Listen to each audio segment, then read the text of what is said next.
Hello everyone and welcome back to the channel. It is wonderful to have you here. This is episode 2 of Flex Your Vote, where we will be breaking down the 7 measures on the 2022 California ballot. And for those of you who are new to the channel, welcome. It's great to have you. And if you have not already done so, I would encourage you to start with episode 1.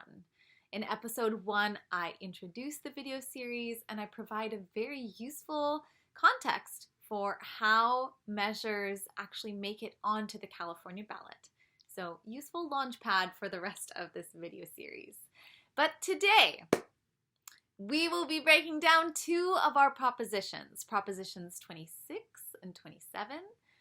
And I decided to discuss them together because although they are distinct propositions, they are interrelated. There is very shared legal background, shared context, and so it's useful to discuss them in tandem. Although there are key distinctions, and we will be discussing them, I think it's a little useful to discuss the introduction to those propositions jointly. So we'll be starting off with that joint introduction, and then we'll move in sequence from Proposition 26 to then ending with Proposition 27. But before we dive in, I would like to shout out 2 wonderful sources, californiachoices.org and calmatters.org. That is where I completed my research for this video series, and they are such wonderful resources to get acquainted with our propositions, understand the fiscal estimate, the legal background, and the general arguments for and against each of the propositions. So I will link those down below. I encourage you to check out those resources to supplement your journey through this video series and allow that to be a launch pad for further engagement and further research as you prepare to send off your ballot and cast your vote. So without further ado, let us launch episode 2. So our discussion today begins pre-2018 with the Professional and Amateur Sports Protection Act, or PASPA. PASPA was a federal act that prohibited states from authorizing sports gambling. Now, the state of New Jersey sought to challenge this federal act, alleging that it violated the 10th Amendment anti-commandeering doctrine.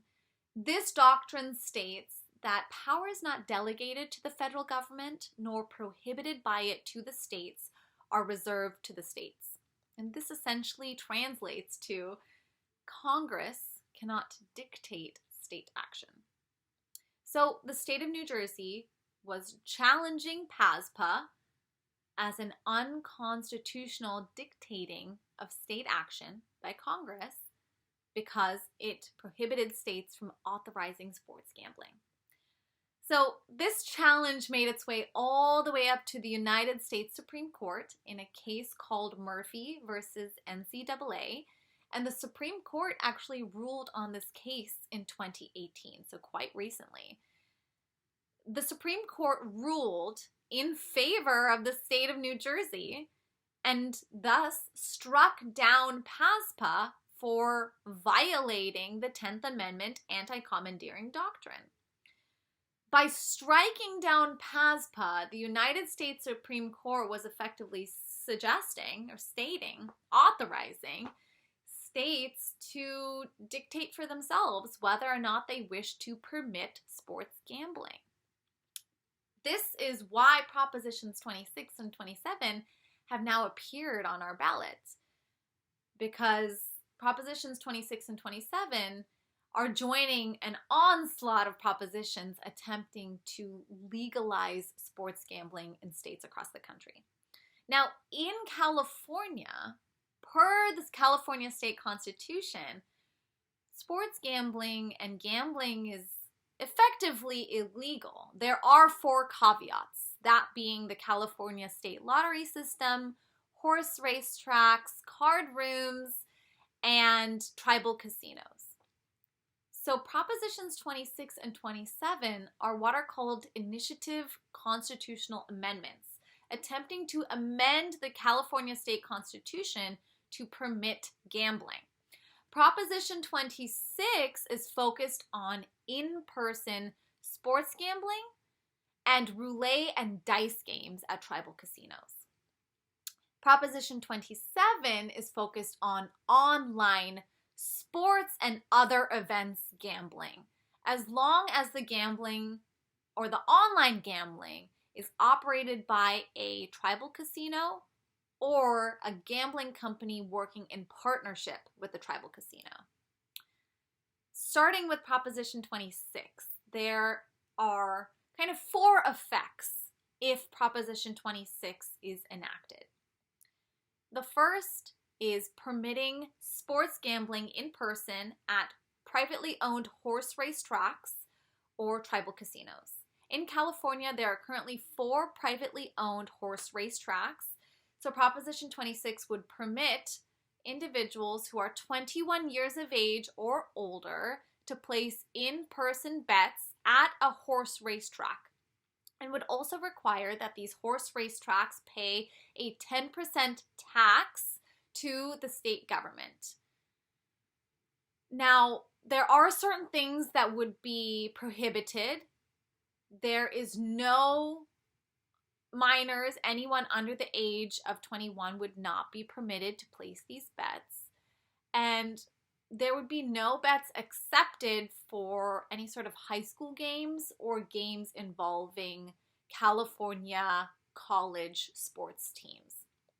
Now, tribal casinos have a little bit of a different setup because there are 66 tribal casinos, all of which are owned and operated by Native American tribes. Native American tribes are sovereign entities, and thus regulation by the California state government is minimal, unless authorized by a federal law or by a tribe-state agreement called a compact. California currently has compacts with all the tribes operating tribal casinos in our state. So if Proposition 26 were to be passed, tribal casinos would be permitted to offer in-person sports gambling. However, they would first need to renegotiate their compacts with the state before any in-person sports gambling is permitted at these tribal casinos. There would not be any sort of tax levied against these tribal casinos because, again, Native American tribes are sovereign entities. However, Proposition 26 would require a reimbursement for the costs of regulation. The compacts renegotiated between the tribe and the state would dictate what this reimbursement entails, what the payment schedule is, and any other protocols for the sports gambling operation at tribal casinos. The second effect of Proposition 26, if enacted, would be to permit roulette and dice games at tribal casinos. Again, same caveat. Tribal casinos would need to renegotiate their compacts with the state before roulette games or dice games are permitted to commence. The third effect of enactment would be creation of the California State Wagering Fund. And Proposition 26 specifically delineates how funds from this California State Wagering Fund must be utilized. We previously discussed that 10% tax on the horse race tracks under Proposition 26 and the costs of reimbursement required for tribal casinos to pay to the state government. So these revenues would then be consolidated in the California State Wagering Fund and expended in a kind of 3 priority step. The first priority are for the funds to be directed to the annual required spending on our public education system. Per year, California must spend a minimum amount on our K through 12 schools and our community colleges, currently budgeted for about $110 billion of our state finances, and about $80 billion comes from our general funds, which is our general operating fund. So the remainder would effectively come from the California State Wagering Fund if Proposition 26 were to be passed. The second priority expenditure would be to support the costs of regulation and enforcement of Proposition 26 and the new sports gambling laws. The remaining funds will then be split in 3 ways. 15% will be used to fund gambling addiction and mental health programs and grants. 15% will support costs of sports gambling law enforcement, and the remaining 70% will be directed back to our general fund. Our California General Fund is used to support our education system, our infrastructure, and also our public health response, specifically in the context of the coronavirus pandemic. And that is the third effect of how the budget would be created and consolidated for the California State Wagering Fund, and then how that revenue would be expended. The fourth and final effect of Proposition 26 is creating a new enforcement scheme through allowing civil lawsuits for a violation of sports gambling laws. If an individual or an entity suspects that a horse racetrack or a tribal casino is not aligning with the sports gambling laws as delineated by Proposition 26 or by the Tribal Compact, then an individual or an entity could sue for a civil penalty up to $10,000. If a court were to grant this penalty, the penalty would then go directly into the California State Wagering Fund, which we previously discussed, and would be expended per that kind of 3-step priority scheme that we discussed. Now, in order for an individual or an entity to actually be able to utilize this civil enforcement scheme, they must first make the Department of Justice aware of this violation, and either the Department of Justice fails to pursue the case within 90 days, or they do pursue the case and a California court must state this case cannot proceed, but it can be raised again. If either of those instances occur, then an individual or an entity would be able to sue for a civil penalty under Proposition 26. Okay, so those would be the direct effects if Proposition 26 were enacted. What is the money involved, and what are the general arguments for and against? This is a pretty expensive race so far, with about $161 million already invested into this race.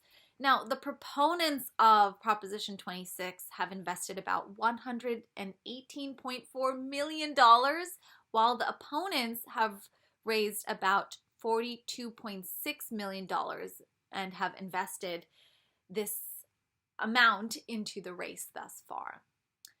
The primary arguments for passing Proposition 26 is, first, it would support Native American tribes in California and the revenue that they would be able to garner from offering sports gambling in person and from offering roulette and dice games in person would go towards funding tribal education, their infrastructure schemes, their public health and their healthcare access, and their supporting of their tribal government. So all of this revenue would be directed in all these beneficial ways for Native American tribes in California. It would also offer new job opportunities for all of the programming, the new gambling that's offered in these horse racetracks or in tribal casinos, that it would generate revenue for the state of California. Now, another important argument for is hinging on the language of Proposition 26, that really excellent and optimal regulation is built into this proposition, which would effectively prevent violations of illegal sports gambling and would also prevent individuals under the age of 21 from participating in sports gambling. And so it would only be targeted to individuals who are 21 years and older and would prevent against any sort of illegal gambling or any sort of sports gambling violations. Arguments against include, first, opponents predict that tribal casinos will use that civil lawsuit penalty mechanism built into Proposition 26 to effectively bleed out their competition, and would thus be able to monopolize sports gambling in person in California. And doing so would lead to job loss and loss of revenue for communities that are operating these horse race track organizations. Opponents also fear that Proposition 26, if enacted, would increase sports gambling addiction, and would not offer a lot of avenues of enforcement beyond overtaxing our Department of Justice to regulate and to ensure proper enforcement of the new sports gambling laws. So that is a brief overview of Proposition 26, and now we're going to dive into Proposition 27. All right, let's discuss Proposition 27 and the 5 primary effects if enacted. First and foremost, if Proposition 27 were to be enacted, individuals who are 21 years or older could engage in online gambling for sports events and certain non-sports events through an entity with a valid 5-year license with the state of California. So this first effect kind of breaks down in 2 ways. First, the what and the who, and then what entities can obtain this license. So with the former, again, there's a limitation by age. Individuals 21 years and older can be using their mobile devices or their computers to engage in online gambling. The events that would be included in Proposition 27 would, of course, be your traditional athletic events, however, excluding high school sports and California collegiate teams, and would also include certain non-athletic events, such as the results of an award show or video game competitions, just as we discussed with Proposition 26. However, there would be a limitation on the outcome of elections. So, entities would not be able to offer online gambling as pertains to the outcome of any sort of state, local, county election in California. Now, the entities who are eligible to purchase licenses, 5-year licenses from the state to offer online gambling is limited. It's limited to licensed tribes and contractors of these licensed tribes, or to large gambling companies who have developed a partnership with a California Native American tribe. I say large gambling companies because there is a requirement that the gambling company must have at a minimum 10 state gambling licenses. So small gambling companies are likely ineligible to obtain licenses under Proposition 27. The second effect would be kind of the breakdown of the payments, breakdown of the purchase of this license, and then the cost of renewal. So tribes and gambling companies with partnerships with these tribes would be the only entities eligible to purchase a 5-year license with the state. This 5-year license would cost $10 million for a tribe or $100 million for a gambling company. And the renewal fee would be every 5 years, the license must be renewed, and a tribe must pay $1 million for this renewal fee, whereas a company would have to pay $10 million for this renewal fee. On top of that, there is a 10% monthly tax on all gambling bets that are made to these entities. And this would be both for the gambling companies in addition to the tribes who are offering online gambling. Now, in the Proposition 26 portion of this video, we talked about how there are regulatory limitations on tribes, and the only way of regulating a tribe would be if authorized by federal law or by the tribe-state compact. So a huge caveat with Proposition 27 is that Native American tribes, if they would like to provide this online gambling offering, would have to renegotiate their compacts with the state and would have to give up certain regulatory rights to authorize a tax on their online gambling programs. And this is actually one of the biggest arguments against Proposition 27, that it actually detracts from tribe sovereignty. And we'll talk a little bit about that later, but definitely something to keep in mind, that tribes who wish to actually get involved in online gambling after the passage of Proposition 27 would have to give up certain rights and would thereby be eligible to be taxed by the state government. Okay, the third effect of enactment would be the creation of the California Online Sports Betting Trust Fund. And this is a fund similar to the one we discussed in the Proposition 26 portion of this video. Proposition 27 outlines two primary objectives for expenditure of these funds. First and foremost, the revenue must be used to cover the costs of regulation and enforcement of online gambling laws. The second objective is the remaining balances must be split in two ways. 15% of the remaining funds must be allocated to Native American tribes choosing not to engage in online sports gambling, and will be up to their discretion on how they choose to expend these funds. The remaining 85% will directly be used to combat homelessness and to support gambling addiction programs, grants, and services. Now, the fourth effect of enactment is tied quite nicely to this trust fund that we just discussed, because Proposition 27 would require the creation of a new unit in the Department of Justice, the Online Sports Gambling Regulatory Unit.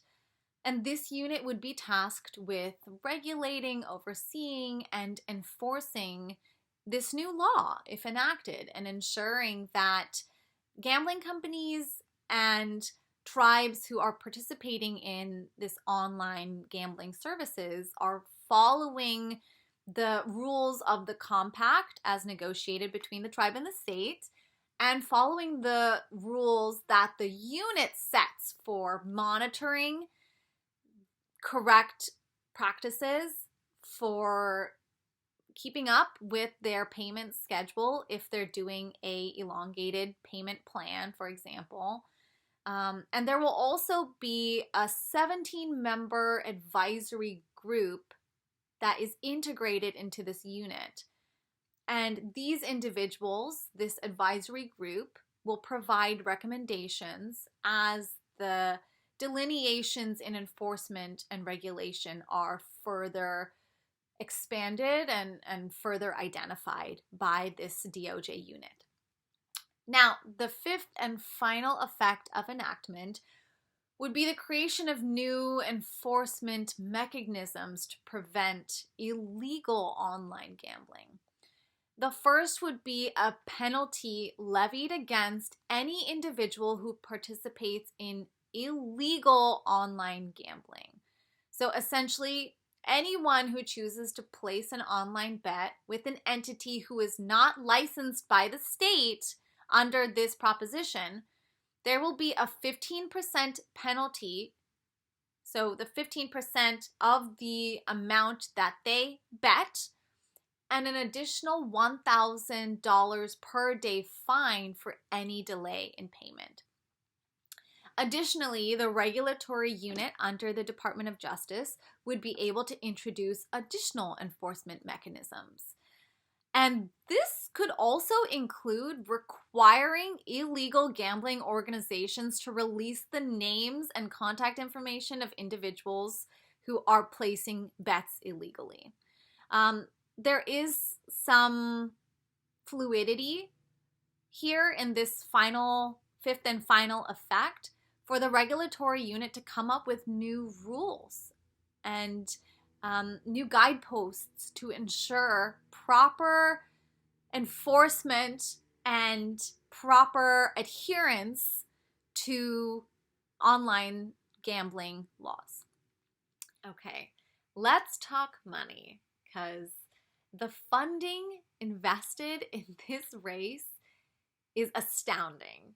A total of $404 million has already been invested into this race, with proponents having already invested about $234 million, whereas opponents have invested $170 million. Now, notable proponents include major online gambling corporations, in addition to Major League Baseball. MLB has taken a side on this proposition. Opponents in notable part include a majority of the California Native American tribes. So let's discuss the major arguments for and against. Proponents of this proposition point to the guaranteed revenue stream to combat homelessness, the fact that this proposition would benefit all tribes, because remember that 15% of the remaining budget would be allocated to tribes who are choosing to not engage in online sports gambling programs. But of course, this provides a revenue option for tribes who choose to participate in online sports gambling programs. Proponents also point to the fact that regulation and enforcement is already integrated into the language of this proposition, so it's very unlikely that we will be seeing an influx of violations of online sports gambling laws, and very unlikely that we'll see an uptick in youth and minors becoming involved in online sports gambling, because there is that 21 years or older age requirement. But what do the opponents have to say? Well, in notable part, a lot of tribes are concerned about the depletion of tribe sovereignty, because as we discussed, tribes will have to give up certain rights in order to even take advantage of this potential offering. And they will be eligible for taxation by the California state government. Also, opponents point to the fact that every mobile device, every computer will effectively become a gambling platform and will expose youth and young adults to the world of gambling with such ease. I mean, it's online and it's at your fingertips. So there is a significant concern that there will be an uptick in gambling addiction.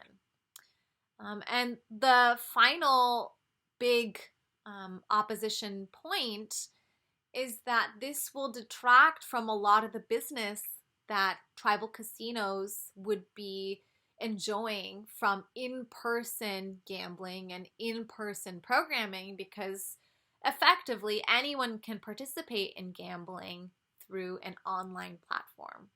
So thereby minimizing the need to be in person to participate. That is a wrap on Propositions 26 and 27. I hope that this was informative and useful. Again, please take advantage of the resources linked below to supplement your exposure to our propositions and your preparation for casting your ballot. Please like and subscribe and share these videos with your network. My hope is to provide this resource and increase the accessibility of voter information in advance of our upcoming elections. So please help us spread Flex Your Vote to more California voters, and stay tuned for an upcoming video delving into another proposition. And I will see you in the next video.